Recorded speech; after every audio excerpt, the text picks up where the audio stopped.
Hello, my name is Matthew, and I'm a concerned citizen. So the Supreme Court just released their decision for birthright citizenship, along with many other decisions. I have to say that Supreme Court's almost like this person that breaks up with you via text and is like, bye, bitch. And you're like, tell that to my face. And they're like, no, I'm a coward. So they released all these decisions, and, you had lots of political commentators saying, don't worry, this is not going to happen. The Supreme Court is not going to go against the Constitution.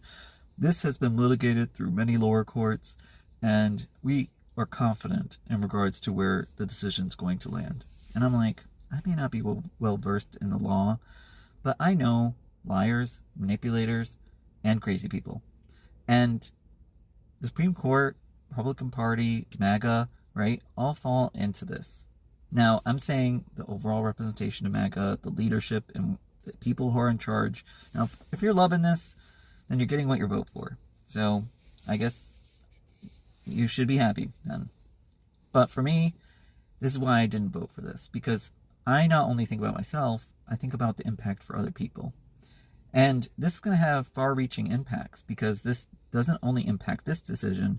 With this, by ruling that lower courts cannot do national injunctions, which, by the way, there's been lots of decisions that lower courts have made in the past which have favored Republicans. Now this just leaves the playbook open. So now in some states, you may have birthright citizenship, in other states you may not. So it's really chaos.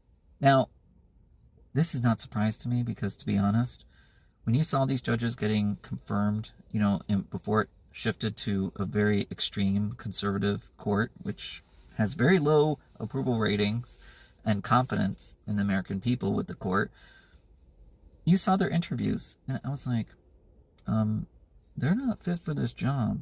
You could tell they're lying. They have very questionable history, and they're like, I'm going to hire them anyways. And then here we are.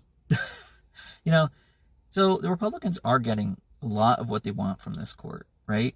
They had the decision with, abortion, what they call pro-life, even though it is anti-woman life.